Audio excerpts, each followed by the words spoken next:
Good morning, you beautiful people. I hope you guys are having a wonderful day today. Welcome to my first impressions of Dead of the Night. Now, if you watched the live stream that I did on Tuesday, by the way, icon above, you will know that I absolutely love this map.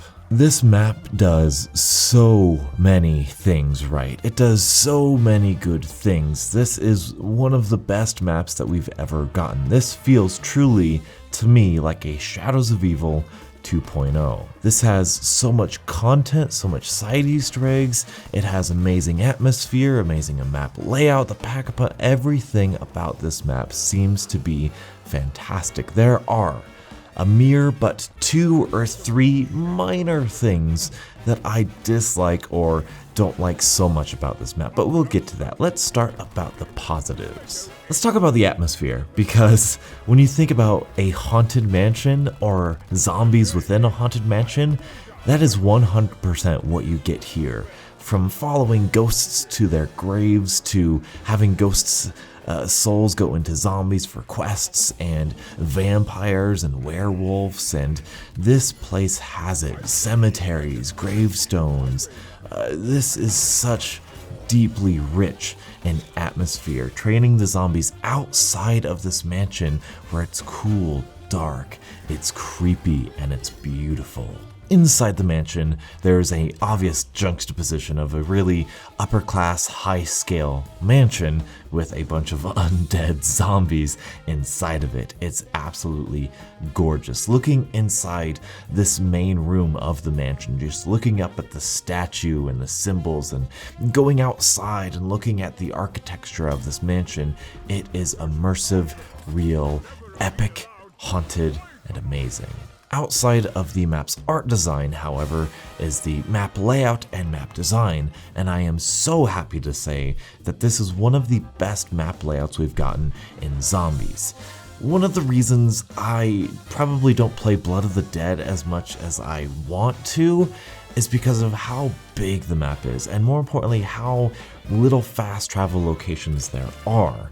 In Dead of the Night, that is not the case. Dead of the Night is basically like the Revelations map layout, where there's a box in the middle, and then there's 4 ends on each end. But the best thing about this is on each end of these ends is a teleporter which leads you back to the center from whichever little tailway you went.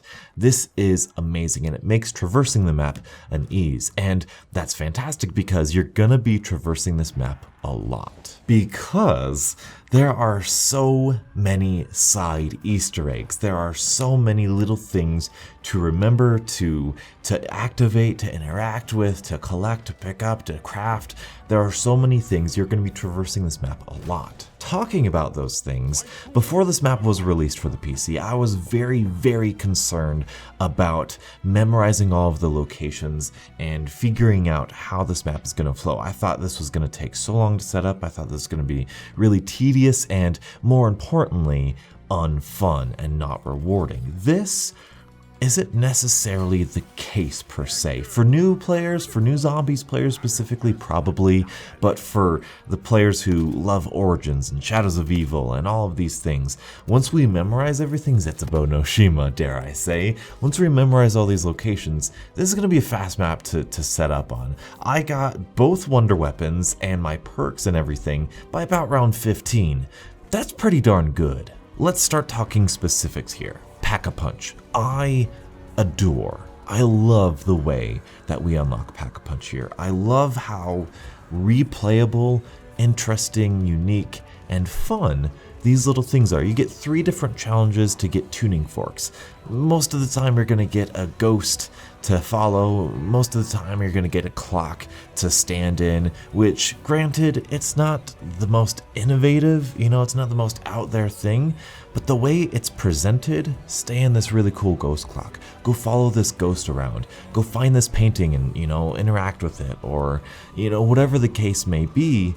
it's a really fun way of unlocking Pack-a-Punch, and you feel like you're doing something. You feel like the next time you play Pack-a-Punch or unlock Pack-a-Punch, it's going to be a different play experience, and that's, I think, the goal of this Pack-a-Punch, and they really truly succeeded here. Unlocking Pack-a-Punch is going to feel new and unique for the first dozen or so times we play this map, and that is an amazing thing to accomplish. Let's talk about the Wonder Weapon, because we need to talk about the Wonder Weapon because it is amazing.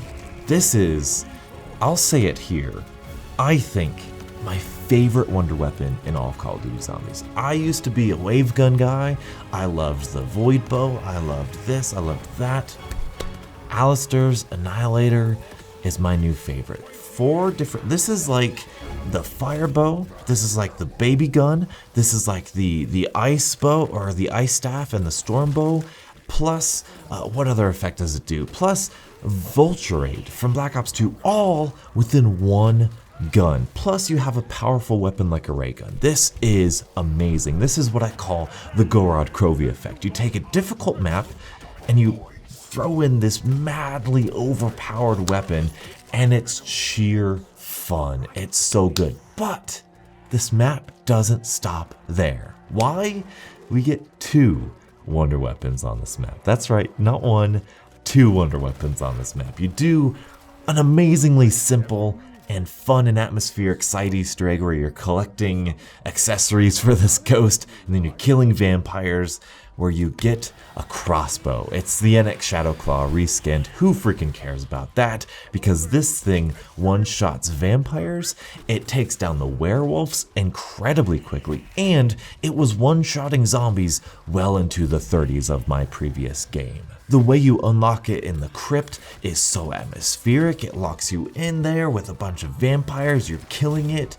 It's just so fun and amazing, and it just fits. It works perfectly, and it's just, as you're playing it, you're like, this is fun. This is nothing but fun. I can't be mad.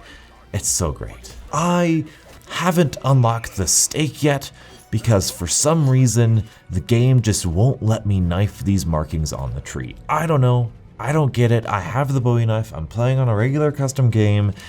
I'm gonna go into another game because I think it might be the fact that I have a camo or a clan tag on it. I don't know, we'll see, but as far as I know, that's a one-hit melee kill until indefinitely to those vampires as well. So let's start talking about some of the things that I don't necessarily groove with here in Dead of the Night. The number one issue that I think I have is the sheer amount of part locations to memorize. Let me just read you out here a couple things you need to memorize. You need to memorize a couple locations for each of the 3 crystals you need for Pack-a-Punch. Within that Pack-a-Punch, you need to know the 3 locations of the clocks, the 6 locations of the paintings, the location of the rope, the will, and the doll. In order to get Alistair's Annihilator, you need to memorize the 4 different locations of each of the 4 different symbols of Alistair's Annihilator. That's 16 right there. In order to get silver bullets, there's 3 different pieces of silver, 3 different locations each. 3 different buildables, poop, charcoal, sulfur with 3 different locations each. Plus the regular sulfur or shield parts, which is of course 3 pieces in 3 different locations each. Plus you have 6 different candles in order to unlock the crossbow. It's just and all of that plus 14 different locations of the fire trap piece. 14 different locations. Why? What's the point? Why not? It doesn't make any sense to me. Why put the crystals for Pack-a-Punch in a different location in a different vase? They're all in the same room. They're all in the same location. It's not like it's going to be this big mystery, and it doesn't really give the map any sort of replayability. It's just, oh, it's on that shelf now. The replayability, you've already nailed, Treyarch, because these cool different quests that we go on in order to complete Pack-a-Punch, that's the fun part. That's the cool part. Why not have that just in the blue crystal near the bed instead of having it on 3 different locations of the shelf? It just doesn't make sense to me. That's my number one complaint about this map, is that I have to look up guides constantly looking up guides just to look for basic parts. The second thing, and this kind of ties into the third thing too, is There's not a fantastic training spot. There really isn't. There's a great camping spot. Sulky, I think, found one with the Hellion Salvo. Amazing. You can camp anywhere with that thing, though. But I'm a runner. I'm a trainer. I love training, even if it's not efficient, even if it's silly, even if it's dangerous, even if it's super safe and slow. I love training, and there really isn't the best a good training spot here on this map. I found one here in the gameplay behind you. That's probably going to be the one that I use because it was very consistent. You need a lot of things, unfortunately. It's not like a casual training spot, but it was still super fun and viable. But that was basically it. So we'll give it time, but that's kind of a big thing. The third thing I was going to say is I think the werewolves have too much health, as well as the vampires are a little too annoying. But with the crossbow, that really cancels those two out. I can, however, see a lot of people getting annoyed with the vampires. However, I feel like that's due to the map design and not necessarily due to the vampires. But it is worth mentioning, if you don't have the crossbow, they are going to pose a very serious and a very annoying threat, which I'm not sure if I like that or not yet. Sometimes I want to just play a map with guns, and I don't think this is going to be that map, unfortunately. So, final words here. This is going to be, in my eyes, the next Zetsubo no Shima, the next Shadows of Evil, the next Origins, the next Gorod Krovi, in which you play this map one time a week, one time every 2 weeks, one time a month, after we've gotten all the DLCs, of course, because this takes so much memorization and so much time to set up. However, the setup is simple, fun, and entertaining, which is, in my opinion, the most important part. However, once you do get set up, once that's all gone, once you restart your game or go down, you're not really compelled to try all that over again. Even though they did a really good job, in my opinion, this is more replayable in my opinion, because each individual thing you can work on all at the same time, which is really fantastic. You can work on Silver Bullets and Pack-a-Punch. You can work on Alistair's Annihilator and the crossbow. You can work on all of these things at the same time. And have I mentioned, each of these things is incredibly fun. It really is.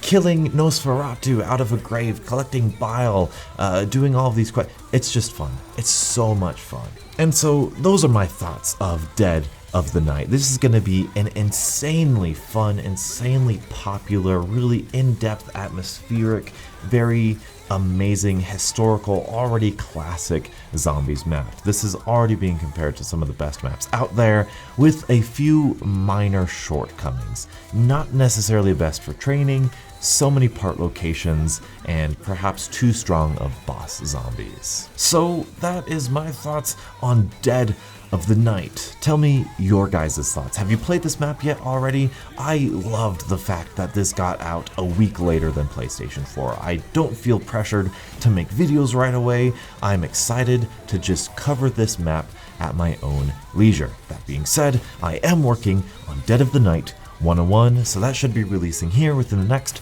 couple weeks. Like I said, there's a lot of part locations.